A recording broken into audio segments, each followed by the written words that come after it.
If you like the Young Turks podcast, I think you'll love a lot of the podcasts on the TYT network.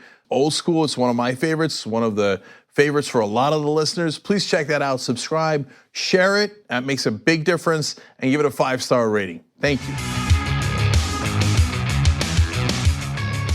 All right, welcome to the Young Turks. Jake Uger, John Iadarola with you guys. I will be doing the show today with the 2013 version of John Iadarola without facial hair. Okay, it's good to see 14-year-old John back. Regrowing it as fast as I can. Okay. Can I briefly mention? So the videos that I've put out since then, the comments have been 98% about that. And I will say, it's not, people are not split. Yes. But anyway, more importantly, it has given me, I think, a little bit of a taste of what women have to deal with all the time. Oh, that's interesting. The obsession with any change in clothing or facial hair, how you look, how you present yourself. Why don't you do this? I preferred that. Go back to this. Like, yeah, and I can just regrow the hair, and then no one will look at me again for a while. Well, but women don't have that option. Yeah, that sounds good. But I get that very sparingly whenever I put on good clothes. People are like, whoa, look at this. Okay. But what I don't get, what doesn't seem fair is you're clean shaven right now. Yeah. Give him, no, get on because, him. Well, look, I think that the fans are right. The audience is always more savvy.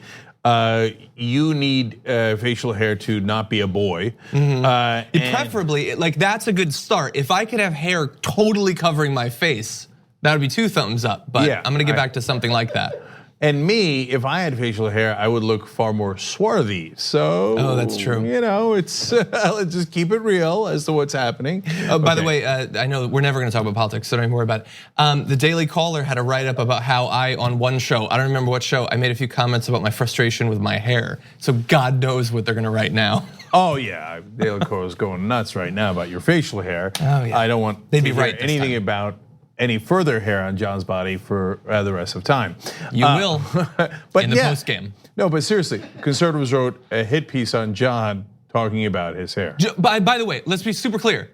Totally joking. Yeah, you were joking, yeah. Okay. Anyway. All right, so now, amazing show ahead for you guys. So Fire and Fury coming up soon. The Hilary staffers have decided that they're going to hit Bernie harder while crying about being hit by Bernie supporters. So that's a nice little piece of irony. I will be coming in too strong on that one. So do not go anywhere, that's coming. So we have amazing stories throughout the day, but that's the one I'm keeping it real that you should not miss. It's coming up a little bit. All right, and then I just want to tell you what we're doing on The Conversation, which is in the 3rd hour of the Young Turks today, and what we're doing tomorrow on The Conversation. So today we're gonna have discussions of the Chicago mayoral race, which is coming up, and I need to get caught up on that, so I'm thrilled to have an expert on that, and who's the progressive and how's the race going so far, et cetera. And number 2 is a reporter talking about Hickensnoozer. And or is it Frackenlooper? Anyway, I love that story. I'm endlessly amused by Hickenlooper. If Klobuchar is not going to go out first, it'll only be because Hickenlooper took a hyperloop to the exit. It's a hyperlooper, actually. That's right, Yeah. Exactly right. But tomorrow on The Conversation, which is again the 3rd hour of the Young Turks now, Neera Tanden, head of I blanked for a second. It's the Center for American Progress. It's right on there. Center for American Progress. I don't know why I didn't see it there, but I know what it is because I remember Campus You know Progress why I blanked for a second? Because it's arguably the biggest think tank on the left, and a huge supporter of Hillary Clinton. But they have a wonderful blog called Think Progress. They have an interesting. They do. They have an interesting proposal called on Medicare for some that we're going to discuss. But because of CPAC, I was like, wait, no, is this Center for American Progress? So and I got it in my head. Anyway, Neera is really good to come on. So we should have a healthy discussion about their proposal on Medicare for some. It should be very interesting, so don't miss that, okay? Yes, and in advance of it, I'm sure she will love that characterization of it. Yeah, I think that I'm not saying you're wrong, by the way. No, I think people are calling it that. I don't know. I don't know the Center for American Progress is calling it that, but I think people are calling it that. So it's not a great nickname. All right. Anyway, but look, it's going to be a real discussion, and so like I said, she's wonderful to come on and talk about it. That is true. All right, let's go, do today's news. Okay, let's do it. This week, House Democrats launched a wide-ranging investigation into possible financial crimes by Donald Trump. That being, of course, driven by the testimony last week of Trump's former personal lawyer, Michael Cohen, who directly implicated the president in multiple crimes and brought evidence that he had done so. So they've sent out requests for information from, I believe, 81 different people who were in Trump's inner circle, working for the Trump organization, people who are thus far innocent, some who have already been indicted and pled guilty, and all of that. So it's a wide-ranging thing, and in response to this new threat to his presidency, Donald Trump and the White House have responded exactly how you'd expect that they would. So first, in terms of what is going to be looked into, the Judiciary Committee Chairman Gerald Nadler, who you're going to hear more about, issued the first round of document requests as part of that sweeping investigation. They want to look into obstruction of justice, public corruption, and abuses of power. The three tenets of the art of the deal, I think. I haven't actually read the book. But after this came out, Sarah Huckabee Sanders put out a statement saying, Chairman Nadler and his fellow Democrats have embarked on this fishing expedition because they are terrified that their 2-year false narrative of Russia collusion is crumbling. Their intimidation and abuse of American citizens is shameful. Half of that wording and all of that had already been being used by Fox News. The other part, they're calling it a fishing expedition. All the Fox News hosts are doing that now. So no coordination between the White House and Fox News on that.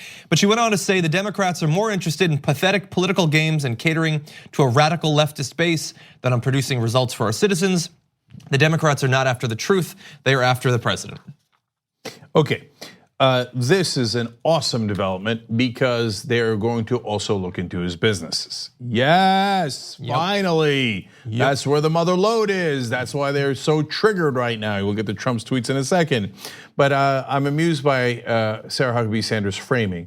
They're going after average American citizens. No, they're not. They're going after 81 of the most powerful people in the country that are all connected to Donald Trump's corruption. Yeah. What part of them is average American citizen? What are you talking about? And then she says that they're playing, quote, pathetic political games. John read it to you. But I bring your attention to these two phrases because imagine if Hillary Clinton had responded to the Benghazi investigations this way. Pathetic political games while trying to appeal to a radical leftist base. So the right wing is allowed to say that about the left all day long. And nobody ever raises a shadowy eyebrow over it, okay? But if the left were to say that about the right, oh, they're just doing the Benghazi investigation to appease their radical right-wing base. It's a pathetic attempt at political posturing. People are like, Benghazi, what do you mean, Benghazi? Oh, this is so disrespectful. And then look at this is how you lose elections. You insult right-wing voters that way. It's unacceptable. And it wouldn't just be the right wing that would get triggered and act like babies. Almost all of cable news would join them, and they would just pile on those points. If Hillary Clinton had put out, and I think we're fair to say that I'm not a big fan of Hillary Clinton, but if she had put out 1% of the tweets that Donald Trump did on any of these issues when she was being investigated on Benghazi, the press would have unilaterally, not unilaterally, wholly, every one of them would have flipped out and say, how dare you? These are legitimate investigations by the House, and you must submit. Okay, and she did. She calmly answered questions for 11 straight hours, right? Trump, on the other hand,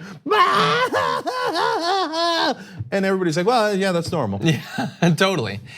So that's an interesting hypothetical. What if she had done this exact same thing? So why don't we test that with a tweet or two? So imagine, totally different world, 2016, Hillary wins, she's getting investigated for emails or something, and she tweets this, presidential harassment. from President Hillary Clinton. No, if she is. Can you imagine? If she had done it when she was Secretary of State and, Secretary of State harassment, right? They would be like, oh, there she goes, playing the female card. It's people died in Benghazi, okay? You can't believe the disrespect that you're having. And they'd have like 3 heart attacks in responding. And like I said, everybody on cable news would treat it as perfectly legitimate that she was a monster and should be beat down for ever being questioned by what the Republicans later admitted were political stunts to try to reduce her chance of winning the presidency. Yeah. Okay, now in this case, it's legitimate investigations of about 1,000 corrupt things that Donald Trump has done. And I want to say that, by the way, we already know he's done. We've already seen, the Republicans aren't even saying he didn't do the hush money payments and all of that. They just accept that he did it, but we don't care. We've already seen it. We already know, this isn't this is a fishing expedition, but the fish is in your boat as you go out to do the expedition. We already have the trout. What more trout do you want? So, and this is so that you could prove it, right? And prove it more definitively and get it in the court of public opinion, et cetera, et cetera. But it's not like it's very speculative. It's not like Benghazi, where after 9 investigations, the Republicans concluded no one did anything illegal and they had nothing on Hillary Clinton or Obama.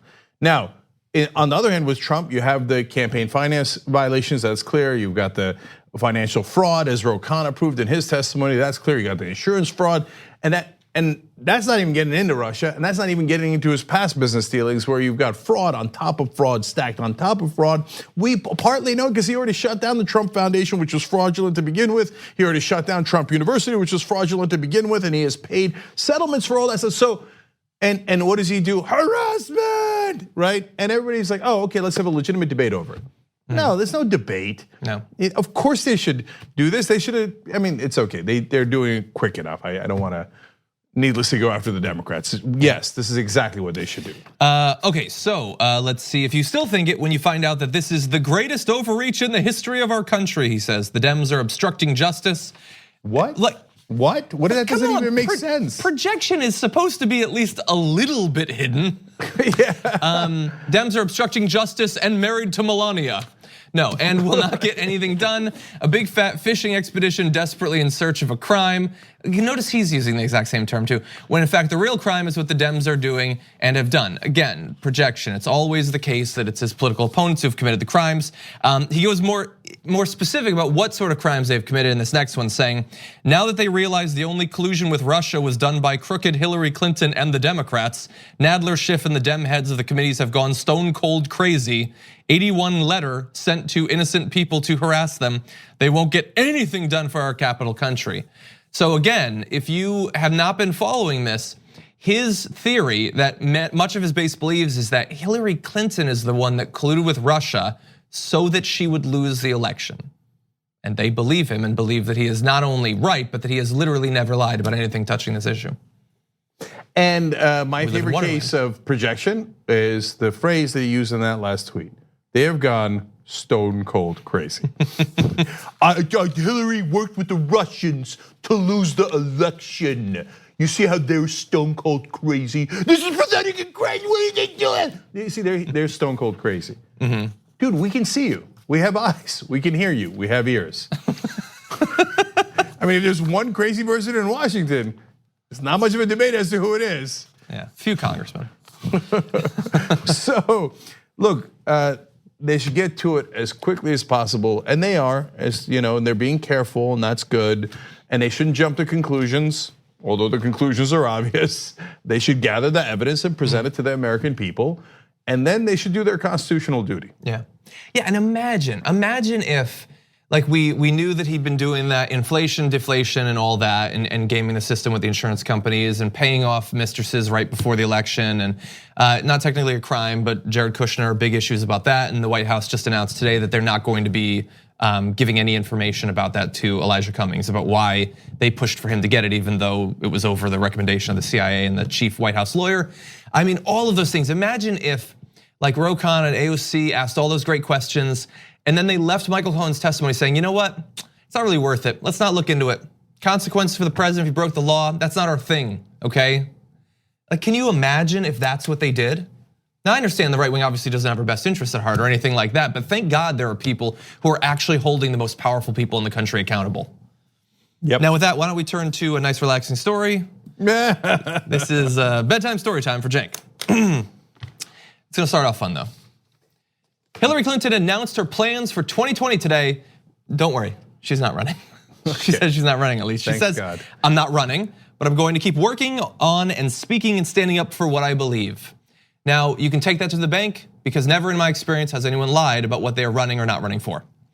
No, I'm kidding, but I feel like this is true. No, she's not running. I mean, yeah. It would have been crazy to begin with, but she can't say, it's too late to play games about I'm not running. Just kidding, I am. After so many people have already announced. Yeah, and you would have to get your staff ready. She hasn't done any of that. Yeah. No, there's no reason not to believe her on this. Yeah. So that's great news because look, unfortunately, and this is shocking, and you never see it in Washington, but polling indicates that Hillary Clinton is still more unpopular than Donald Trump, which is, I know, it's insane. It's shocking, and she shouldn't be. Trump is a monster, and yes, she played the same old Washington games, but she's not anywhere near that category. And but it is what it is, and so her running again after losing to Trump, which seemed impossible, and being that unpopular still to this day would make no sense. It's the right decision, bless her heart. Yeah, and I would assume it's, in my experience anyway, it's fairly rare that people go all the way, lose the presidential election, and then run again. People are usually pretty hesitant to support a person again when we've already been through this. Like, there's no reason to believe necessarily they would do better. Yeah, it's not unknown, but it's rare. Yeah, I mean, look, the one thing that she would get to hang her hat on, and it's super fair, is she won the popular vote. So, yeah, that's true. Right? And so I would have, if I was Al Gore, I would have run again in 2004 because that was a situation where Bush was very unpopular. Gore had not only won the popular vote, but when they did a recount after the election, because the Supreme Court wouldn't allow it to happen during the election, it turns out Gore had won the Electoral College. So that was your actual president. And so I think he should have run again. But it is a rare situation this day in American politics. In the old days, it used to happen. But what had happened to Adlai Stevenson? I mean, he was the Buffalo Bills of his era, and he kept losing. So it's not like there's a great track record of. It's happened from time to time. Nixon did it, right? So of losing and then running again. But in this day and age, I think it's a terrible idea. And look, I'm trying to give Hillary Clinton credit here. And if she stays active and supports whoever the Democratic nominee would be, that's great. If it's helpful, and so in some ways she can be helpful. If it turns out that the nominee is an establishment candidate, they should be very helpful in raising money and doing those usual rounds. No, I'm serious, and you want it, because then it is what it is. The die is cast. You might as well get big donor money to make sure Trump loses. If the candidate is a progressive like Bernie Sanders, who doesn't need the big donor money and doesn't want it, she could still help in uniting the party, and that would be wonderful. And that's what he did for her. I know her staffers are still bitter over it, but he did 39 different campaign stops for her and rallies for her, and he went all in to the point where his own supporters, some of his supporters were really mad at him for supporting Hillary Clinton so much, but he didn't. She could repay that favor if she was so inclined. So I think it's the right decision by her. And look, guys, her staffers keep picking at Bernie Sanders, and that's our next story. And they keep restarting that fight. And I'm not going to back out of that fight. I'm going to engage in that fight and double down on it. So I give no quarter, right? But if Hillary Clinton is not engaged in that fight, she lost the election, then let her be, right? And so look, I remember election night. The very last video I did, I think, was when I got home and after a very, very long day. And it was about how Hillary Clinton must have felt. And I said, my heart goes out to her. She was gonna be the first female president. Yeah. And she won, as it turned out, by about 3 million votes in the popular. If we had any decent democracy, she would have been the president. Now, she didn't win, but as she went into the day thinking she was gonna win, and then for her to lose to Donald Trump of all people. Yeah. I mean, just put aside all of his buffoonishness, and no one should ever lose to a reality show clown, et cetera. But the fact that he was so horrible to women, and for him to beat the person who was gonna be the first female president, it had to be soul crushing. So my heart went out to her, and it still goes out to her. If they would just stop picking at the wounds, and I mean, because Bernie's still in the fight, and so they're still trying to hurt him, right? And they're still trying to make sure he doesn't win. And I don't know how much of that to ascribe to Hillary Clinton and how much to bitter staffers, right? But for today, I'm going to ascribe it to the staffers and not Hillary Clinton because we don't have any information that she's directing it. So I'm going to give her the benefit of the doubt. So since she's not relevant in politics in that sense anymore, give her a break and like leave her be, okay? And thank her for some of the good service she did, because her record was not just bad. No, we didn't like the corporate part of it. We didn't like the big donor. We didn't like the establishment part. But earlier in her career, she fought for women's rights in a wonderful way. Later in her career, she fought for women's rights in some ways that were controversial. She was a Secretary of State that was too hawkish for my taste, but also pushed for human rights in different occasions. So if this is in a sense the conclusion of Hillary Clinton's career as she announces she will no longer run, then we thank her for her service. Yeah, and on the eve of the election, I felt the same way because we're progressives and we have empathy for people, whether we agree with them on everything or even most things. And what's interesting is we might end up having information that alludes to the fact that maybe she's telling David Brock or whoever to go out and say this stuff, but right now we don't. And the thing is, if you take her at her word, she doesn't want to constantly relitigate the 2016 election. Bernie has already said that he doesn't want to relitigate the election. She's implying that she's going to support whoever ends up being the candidate. Bernie Sanders has already stated he's going to support who ends up being the candidate if it's not him.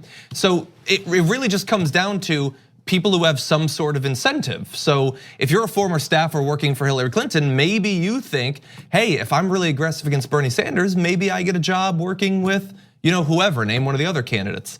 It's possible. I mean, they still have careers. They're not done just because she's not running.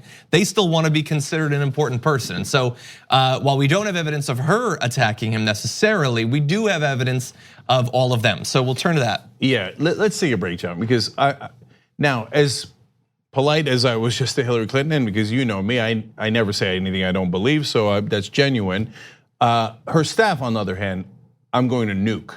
And so I want to take a break because I'm going to spend a long time nuking them. Okay. So when we come back, fire and fury. We need to talk about a relatively new show called the Republic, or UNFTR. As a Young Turks fan, you already know that the government, the media, and corporations are constantly peddling lies that serve the interests of the rich and powerful. But now there's a podcast dedicated to unraveling those lies, debunking the conventional wisdom. In each episode of On the Republic, or UNFTR, the host delves into a different historical episode or topic that's generally misunderstood or purposely obfuscated by the so-called powers that be. Featuring in-depth research, razor-sharp commentary, and just the right amount of vulgarity, the UNFTR podcast takes a sledgehammer to what you thought you knew about some of the nation's most sacred historical cows. But don't just take my word for it. The New York Times described UNFTR as consistently compelling and educational, aiming to challenge conventional wisdom and upend the historical narratives that were taught in school. For as the great philosopher Yoda once put it, you must unlearn what you have learned. And that's true whether you're in Jedi training or you're uprooting and exposing all the propaganda and disinformation you've been fed over the course of your lifetime. So search for UNFTR in your podcast app today and get ready to get informed, angered, and entertained all at the same time.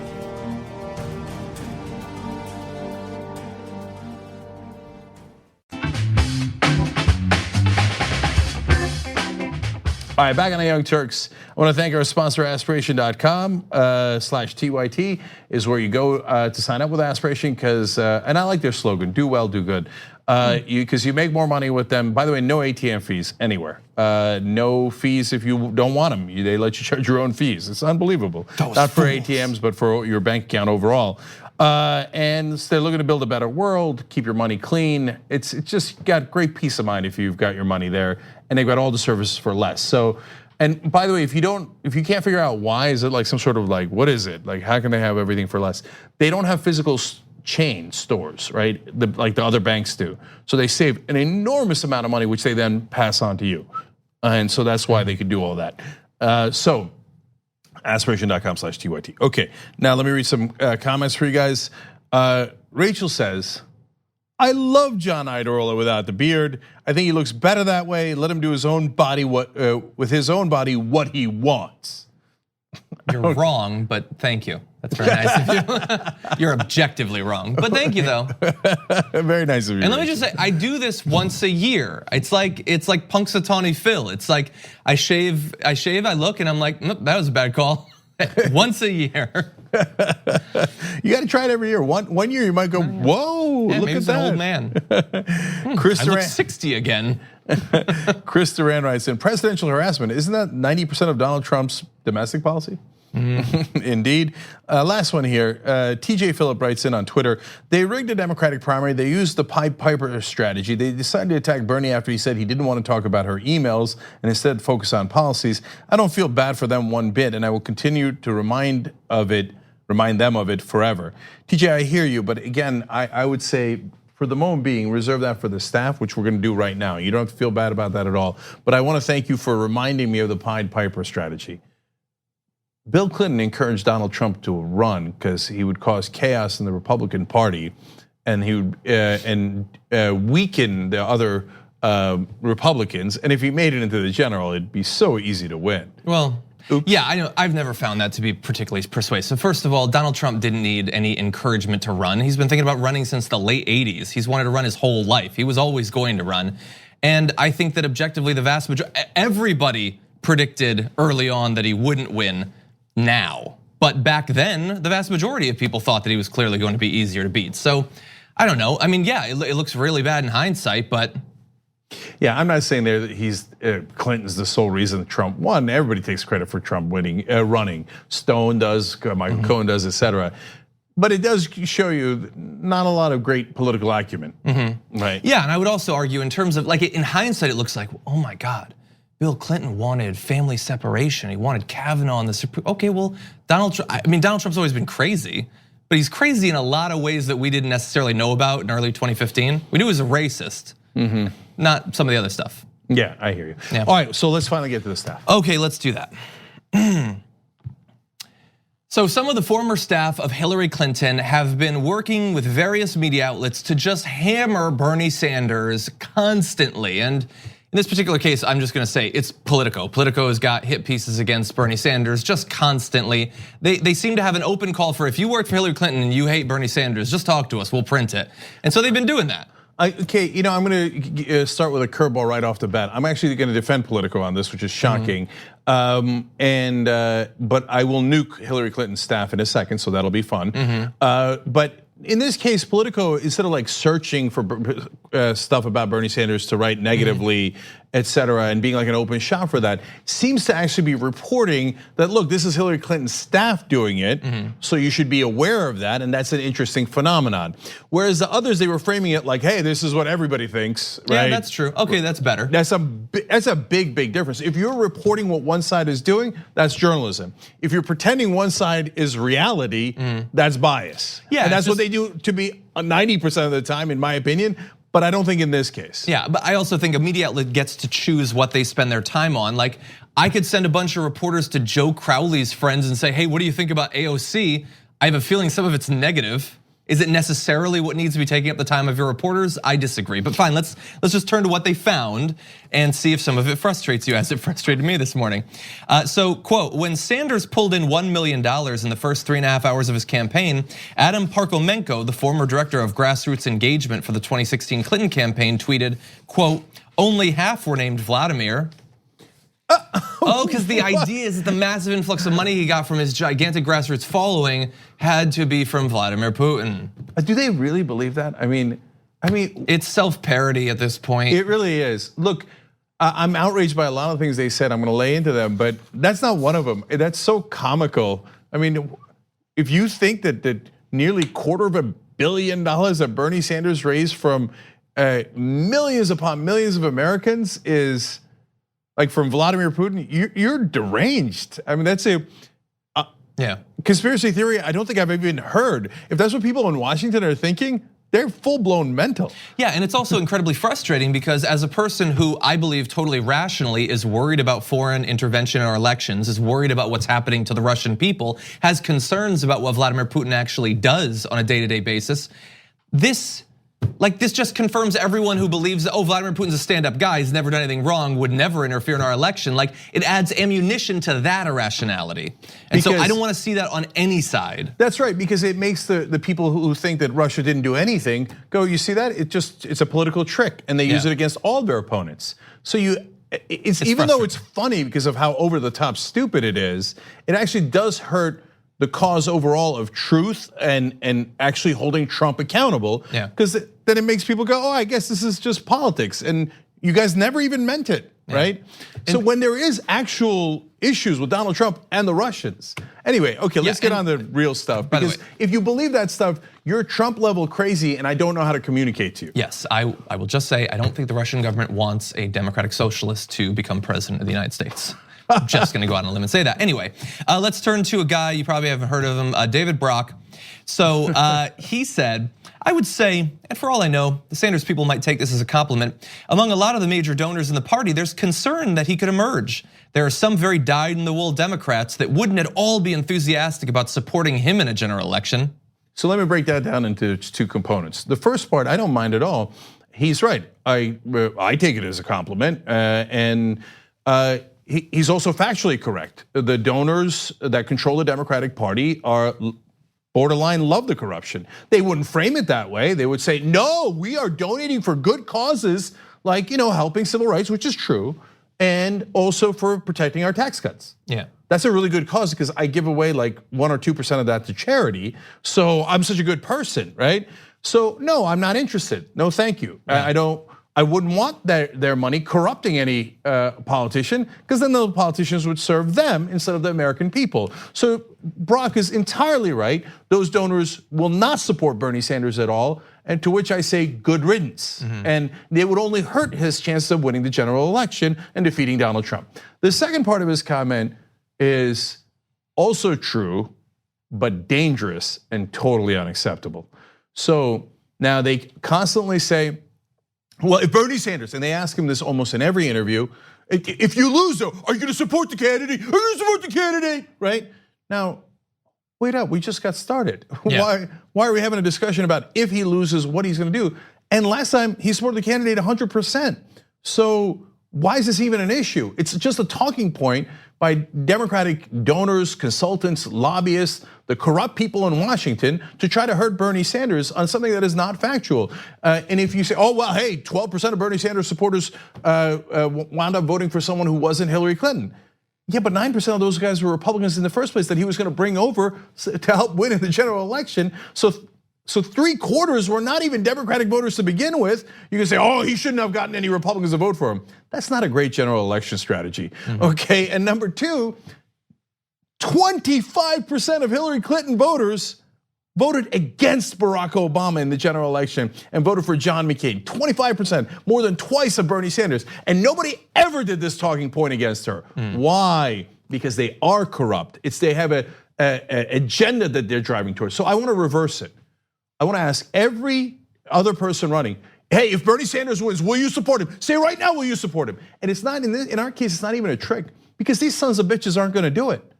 Because they would rather have a Republican in office and continue the corruption than to have Bernie Sanders or a progressive in office where they would end the power of money in politics.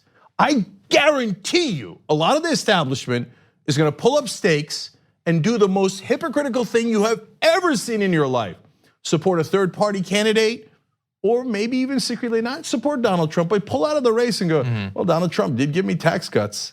We'll be okay, we survived the last 4 years. We might not survive Bernie. By that they mean my money might not survive Bernie. So they are very likely to betray the Democratic Party. The thing that they claimed that they cared about all the time. One last thing about that. You remember what Hillary Clinton supporters called themselves after they lost the primary to Obama? They call themselves Puma. You know what Puma stands for? Party unity, my ass. They never believed in party unity. It's just one giant trick. Yeah, and so not only do I think that you're right that that's how some will respond, but in advance, David Brock wants the thing out there to be, it's really risky to have Bernie because he's probably gonna lose a bunch of people in the generals. So we really can't take a chance on having him as the nominee. And by the way, no, this is a real thing that people in Washington think. And I'm gonna reveal now a new rule on the Young Turks. It's called the equal and opposite rule, okay? Whatever people in Washington think, the equal and opposite of it is true for the rest of the country. So they think, well, you don't want to lose the general election. That's why you don't want to lose the corrupt billionaires that are supporting our party. No, equal and opposite. The rest of the country thinks if you lose the corrupt billionaires that are supporting your party, you have a much greater chance of winning the election because then I might trust you. Yeah. So Brock went on to say that Sanders would be hard pressed to unite the different wings of the Democratic Party, and his ability to raise vast sums of money through small donations could ultimately result in him staying in the race past the point when he can win, which is, quote, not necessarily good for the eventual nominee and therefore could be helpful for President Trump. So I think that David Brock has studied judo, where you attempt to use the greatest strength against the person. So the idea that he generates so much popular enthusiasm, so many people back him, that's really dangerous. That makes him a danger in the primary. I don't know if we can have that. They say it with a straight face. And they say, well, look, he could stay in the election past the time and it would be hurtful. Wait, so you're speculating about a year and a half from now? What might happen a year and a half from now? Okay, then let me speculate about what might happen a year and a half from now. I think that some of your candidates will stay in the election because your donors will tell them, no, hang on for dear life. I don't care how much he's clearly going to win. We can't be Bernie Sanders. That's what they scream to you every single day. That's why you give these quotes wide out in the public. Yeah. And like I said, a lot of your donors and a lot of those Democratic establishment people are not going to support Bernie Sanders in the general election. And that is why what Brock is saying is not only projection, it's a warning. The reason he's saying it in public is because he's saying, if you foolish voters pick Bernie Sanders despite all of the donors telling you not to, then our donors will take the ball and go home and they won't support you. Ha ha. Bernie won't need him. Okay, have at it, Hoss. And think about how dishonest this is, that he says he would be hard pressed to unite the different wings of the Democratic Party in an interview whose goal is to drive apart the different wings of the Democratic Party. And this is a guy who's like, I just care about unity. And that's why I developed a sophisticated bot network to attack anyone who supports a candidate other than the one I support in the last primary. David Brock admitted to running a bot network, kind of like the Russians. Yeah. David Brock interfered in our elections. Okay, now this guy claiming he's for party unity. Hilarious. Yeah. Okay, well, let's turn to some other people. So after Sanders' first rally, this is last weekend, former Clinton campaign aide Zerlina Maxwell claimed on MSNBC that Sanders, quote, did not mention race or gender until 23 minutes into his speech. She later walked back her comments somewhat after critics, including former Sanders campaign staffer Waleed Shahid, noted that Sanders talked about racism and sexism much earlier in the event, literally minutes into it. Talked about it throughout the speech, by the way. Much of the content of the people introducing him was also focused on that, about his personal history engaged in the civil rights movement. All of that, as soon as it's filtered through MSNBC analyst and former Clinton campaign aides, he doesn't care about it, he doesn't talk about it. And of course, there is an objective to that. And by the way, when it was pointed out, she lashed out at the people who point out. So Sean King pointed out the times in the speech before that he mentioned it, and she attacked Sean King for pointing out timestamps in a video. Please tell me that you think Sean King is not sufficiently sensitive to civil rights. Try that line, see how that plays out for you. But yeah, this is everybody's looking for shortcuts. That's all the human mind is. And in this primary, the shortcut is we do not need to engage. We don't need to wrestle with Bernie Sanders on the issues if we can scare you into thinking that he's racist. And so in any way that that's possible, I'm not saying that she's consciously doing that, but I'm saying the narrative is and was before he even launched his campaign, real questionable on these issues. Should he even be allowed to run, really? Yeah. You want to do speculation? Can I do speculation? I know you're allowed to do it. You're allowed to do it on Politico. Politico never asks us for our opinion, right? They're like progressives. Nah, not really interested. Okay. Oh, establishment, yes, again. Even in a case like this, where I said it's at least legitimate in this case, to at least hear what they have to say.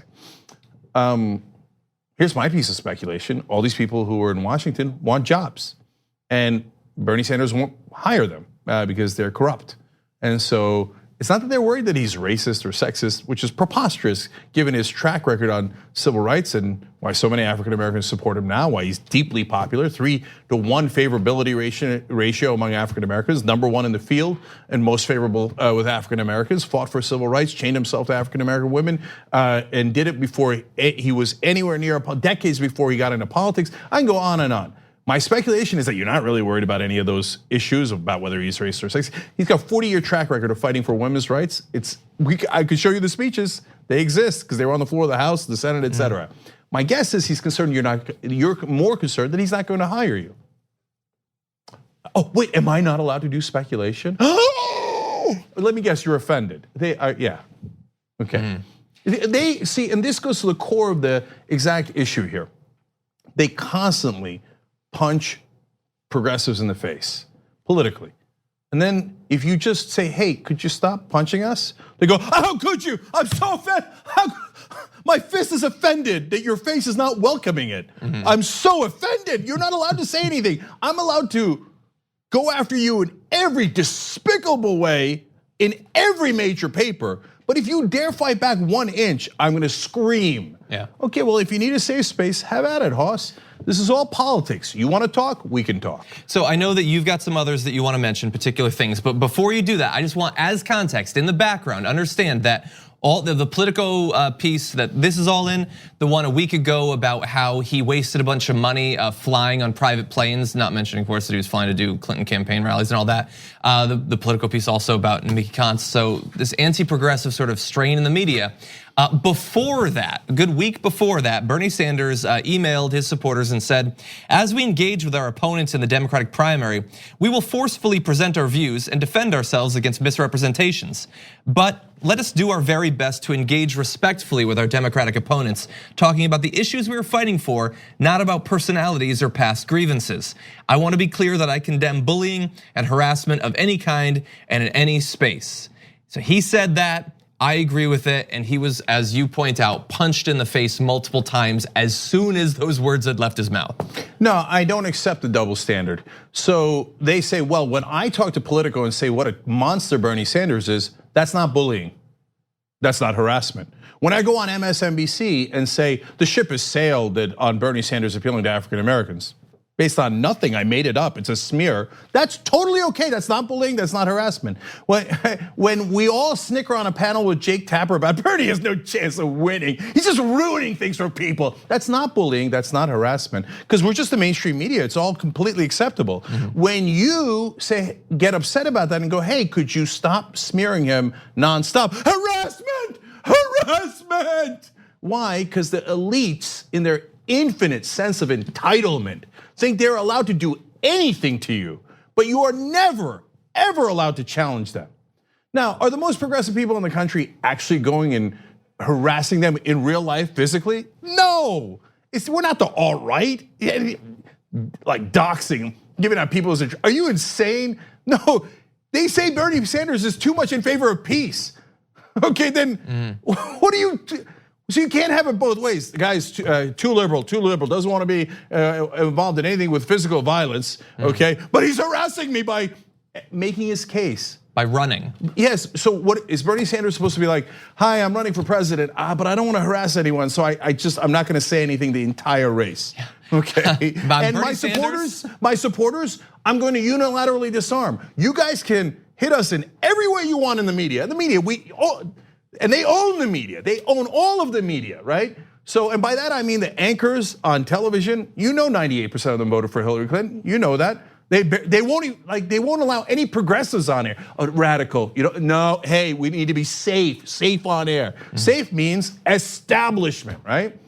And then, but you guys are not allowed to say anything even online. We're allowed to say everything all over the press. New York Times, Washington Post, CNN, MSNBC. We're allowed to go after you guys in every imaginable way. Shh. Yeah, it's called unilateral disarmament. I'm not interested in it. And it is also meant to protect the elites. It's a trick. Yeah. It's a trick. So guys, do I agree with Bernie Sanders that you should keep it civil in terms of never threatening anybody? Of course. Physical, of course you should never do that, right? and don't go over the top with curses, etc., yada yada. But they keep poking us and poking us and poking us, and then when we go, hey, can you stop that? Their fake outrage is vomitous. It's disgusting. So I can go on and on. I'll just end on a couple of things here. I did enjoy Jeff Weaver's line about David Brock. He said, it's not a secret that people who would hang out with David Brock would be putting their class interests ahead of the party and the country. Exactly right. And then Zach Petikanis, who was already quoted in an earlier Politico article, also attacking Bernie Sanders. He was the director of rapid response for Clinton. Just didn't think to get out there and do some rapid response in Wisconsin or Michigan or Pennsylvania. He sat at home with a very non-rapid response. But after losing the election like a loser, he comes out and says, oh, hey, you know what? I've decided that Bernie Sanders is not sufficiently progressive. You're joking, right? I mean, that's a joke? Because the whole time you were yelling at him, not pragmatic, not realistic. We have to be less progressive. Then he says, so on what issues is he less progressive? He says gun control. That's actually fair. During the election in 2016, we said Hillary Clinton had a better position than Bernie Sanders did on gun control, if you're for gun control. You can say marginally better, but better, okay? Immigration. What? I don't know what that. What are you talking about? They just don't need facts. They just, it's Trump-like, it's alternative facts. There's Bernie talking about anchor babies again. What are you making up? You're insane. Okay, last one that was my favorite. Same-sex marriage.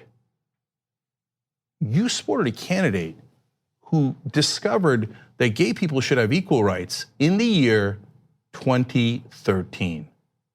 In the year 2013. Bernie's been fighting for that for about 40 years. Yeah. So Johnny come lately over here wakes up and tells us that Bernie Sanders is not liberal enough on same-sex marriage. Hillary Clinton in 2012 thought, no, do not let gay people get married. That is a violation of the sanctity of marriage. In 2012, she thought that. And you worked for her in a very rapid way. You couldn't wait to get into that campaign. Right now, you're probably dying to get onto another establishment candidate's campaign who is willing to cut whatever deals and whatever political thing is expedient for you. And you have the audacity to question whether Bernie Sanders is progressive enough on these issues. Look, it's not about Hillary Clinton. She's retired. But these staffers, they will never let it go. Why? I want you to understand why. It's not just that it's personal and they're bitter, because they were losers and they want to blame losing to Donald Trump on someone else when it was clearly their fault. Bernie didn't run the campaign. Zach, all the other guys, you guys did. Yeah. You guys ran it and we lost to Donald Trump because of you. So they're bitter about that and it's personal. But the second part is, like I said earlier, it's their livelihood. Oh, please, somebody in the establishment hire me. Bernie Sanders is not gonna hire a bunch of corrupt clowns in Washington who say, oh, you're not progressive enough, you're too progressive. Okay, oh, but come on, Bernie, be realistic. We all have to take the lobbyist money. I mean, I want to be a consultant. I'm gonna be such a great consultant. You see what a great job I did in being a consultant in 2016? Oh, I'm gonna be a great consultant, right?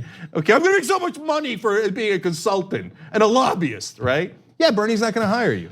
So move to a different city, get another job, because you kind of suck at this one. And so sad day for you, we're gonna end corruption and we're gonna get you a one-way ticket out of Washington, DC. Small note, it's gonna be very interesting to see, like this list of people, and then probably an expanded list will end up in other political pieces, which campaigns they end up working for. Yeah, of course.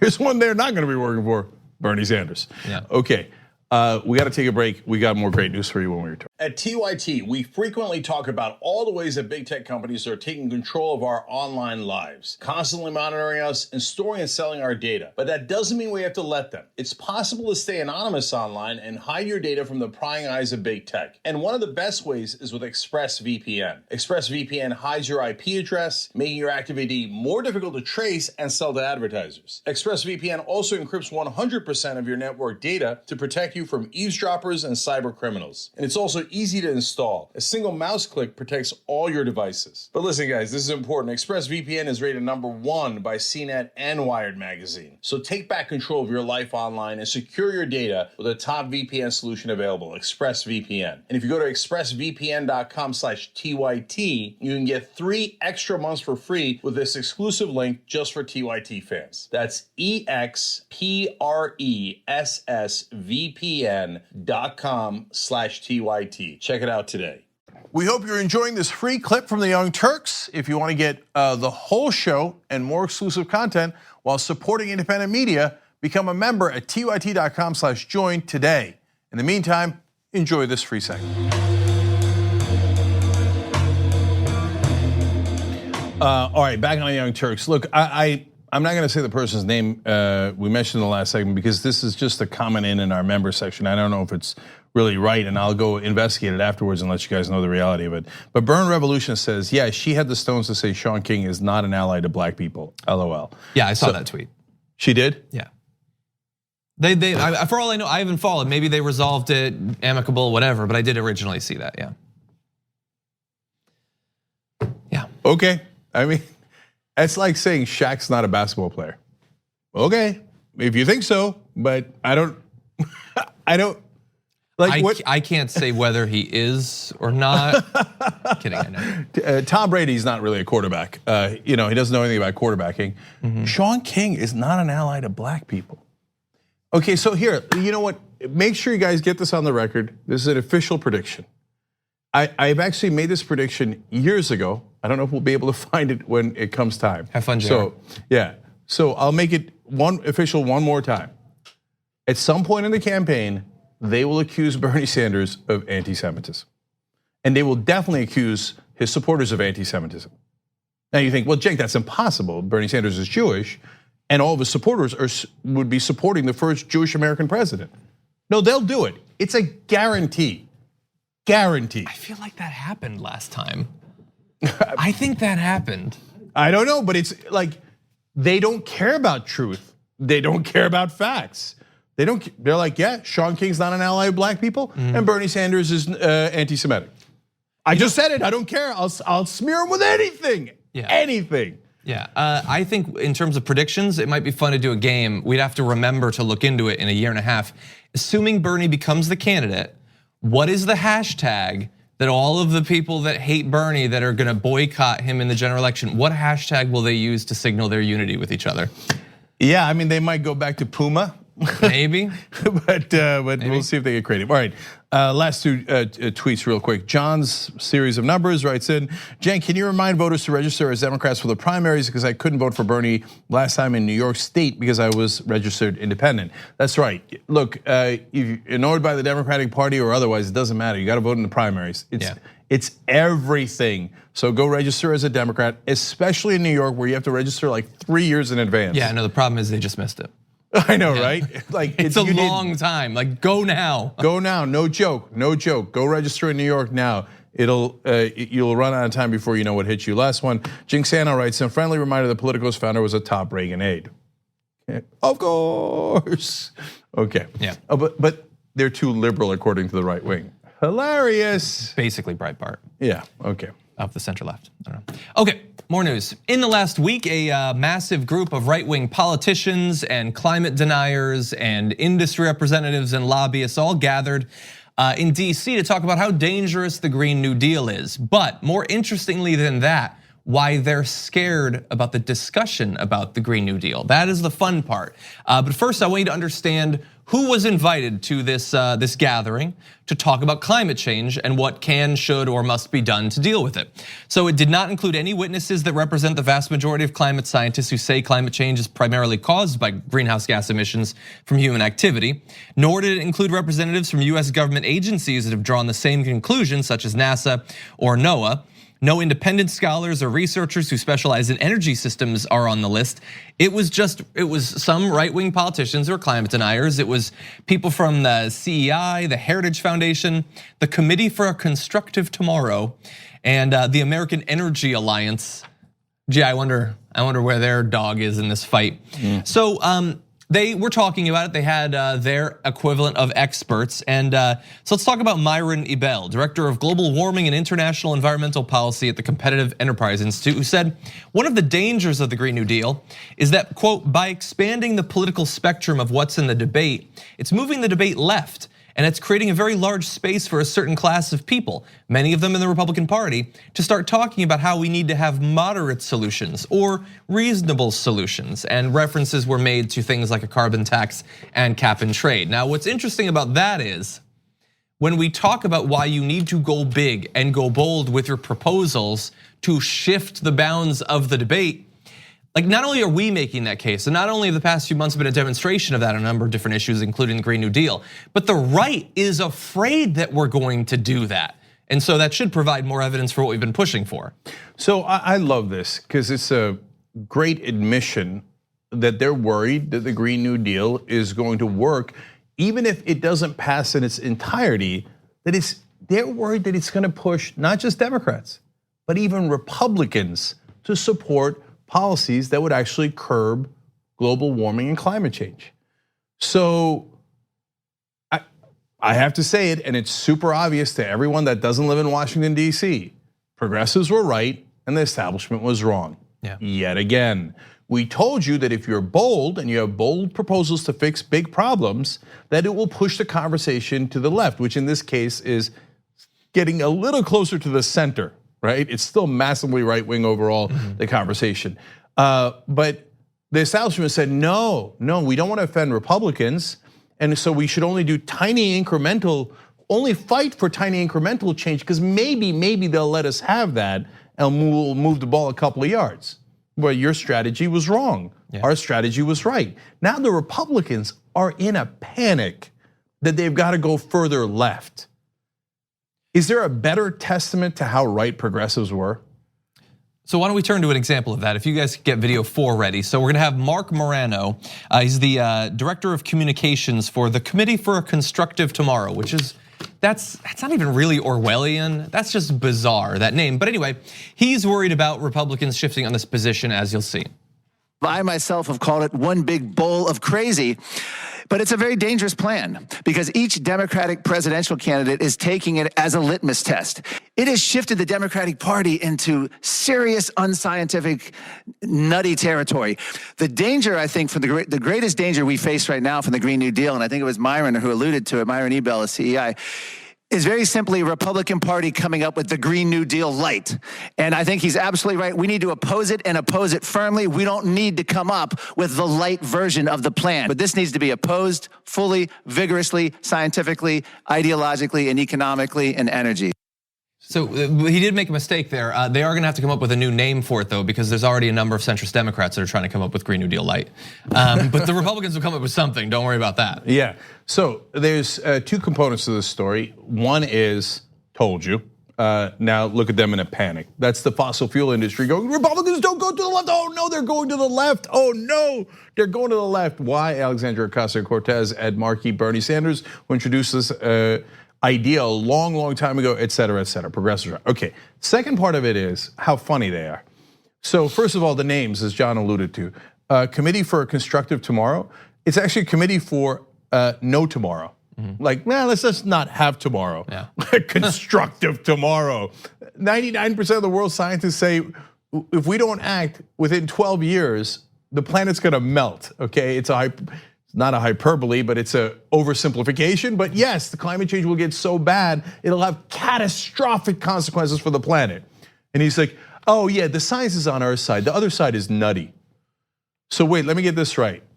The side that says 99% of the world's scientists, all colluded from India, China, Russia, US, everywhere. They all got it together and colluded to make up the temperature readings in the world and to make up the reasons for it. All the scientists in the world are lying.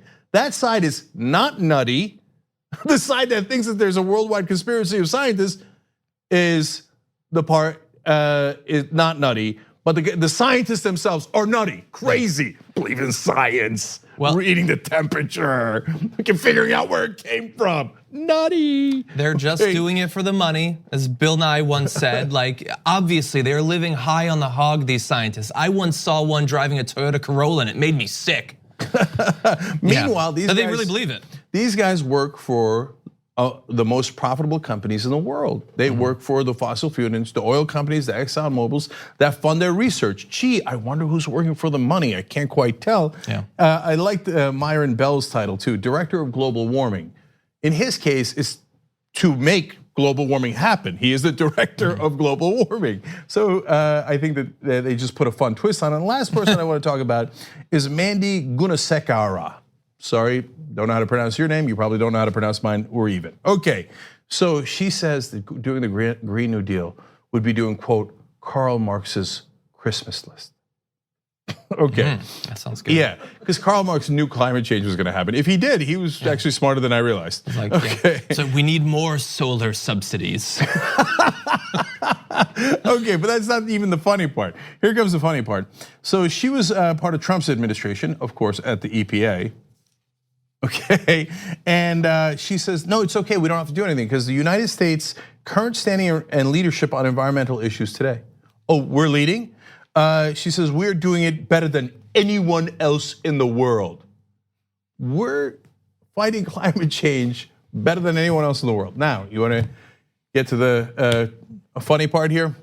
She is the one who was called, quote, the chief architect of the Trump administration's withdrawal from the Paris Climate Agreement. So we are now a worldwide pariah because we're the only ones not in the Paris Agreement. Well, did Syria join yet? Did North Korea join? Yeah, I think it's 3 out. Okay, couple other dictator friends of Donald Trump and us are not with the rest of the world consensus. We're at the very bottom, okay? She's like, no, we're number one in fighting climate change. We're number one. I told Donald Trump to withdraw from that deal. That's what made us number one. By not fighting it at all, we're fighting it even better. She also orchestrated the repeal of the Obama era Clean Power Plan. By the way, this is all in our bio. And why does she put it in our bio while pretending to be caring about the issue? Because that's her ad for ExxonMobil to hire her. In fact, she's now at a PAC funded by fossil fuel industry and the Koch brothers. What a shocker. But she's not doing it for the money, the scientists are. Last one, she's the person who handed the snowball to Jim Inhofe. No, I didn't notice that actually. We're number one in fighting climate change. Senator Inhofe, here's a snowball. Say it's snowing outside and we don't have climate change problem at all. Okay. I want to read just 2 quick quotes from politicians who were there because it wasn't just lobbyists, some were politicians, and I want you to understand that as AOC and other progressive environmentalists are pushing, what is specifically going to be in the plan, I want you to understand the level of intellectualism that is going to come and counter you. So Representative Bob Bishop said, if this goes through, this will be outlawed, holding up a hamburger. I can no longer eat this type of thing. And then he started eating the hamburger. Because this is a sitting elected congressman who knows how BS that argument is about the banning cows and all that. But just lie, just lie. And Representative Paul Gosar said, as the son of a geologist, our climate has always changed. And if you doubt me, go dig up some fossils. It'll tell you an awful lot about how our climate has changed. First of all, you don't need to be the son of a geologist to know that. You should know that from school. Like, you don't necessarily have to learn everything from your father, but what he's so close to understanding what's going on. You can actually dig up fossils and you can understand how the earth has changed. And when we go back and when we look to see when the atmosphere contained as many parts per million of carbon as it does right now, we know what the rest of the world looked like in terms of ocean levels and amount of sea ice and all of that. You can do that. You can do the research you're implying there, and it is a horror story. But of course, he uses that as an invasion from actually doing anything. And let's just be really clear.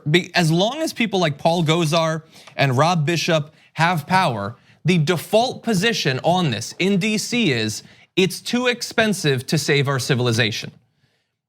That's what it is. Like, maybe that sounds radical, but they really believe, no, it's just, we want the profits. It just sounds complicated. I don't really understand it.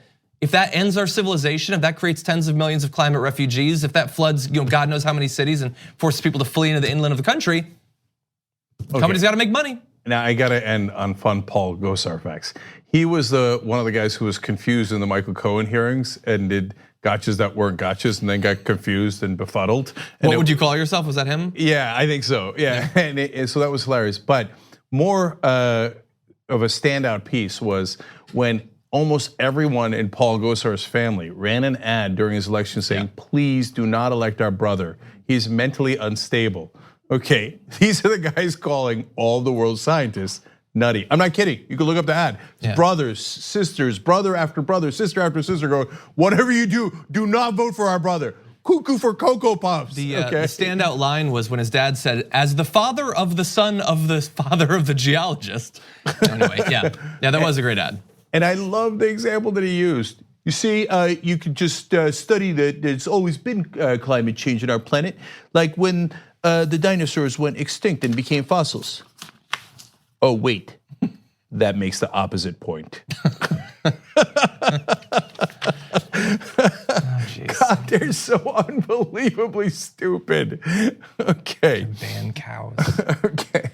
All right, we gotta go. All right, we got a whole great second hour coming up for you guys. Brett Ehrlich and Ida Rodriguez is in the house, so you guys will love that. We'll come right back. Thanks for listening to the full episode of The Young Turks. Support our work, listen ad-free, access members-only bonus content, and more by subscribing to Apple Podcasts at apple.co/TYT. I'm your host, Cenk Uygur, and I'll see you soon.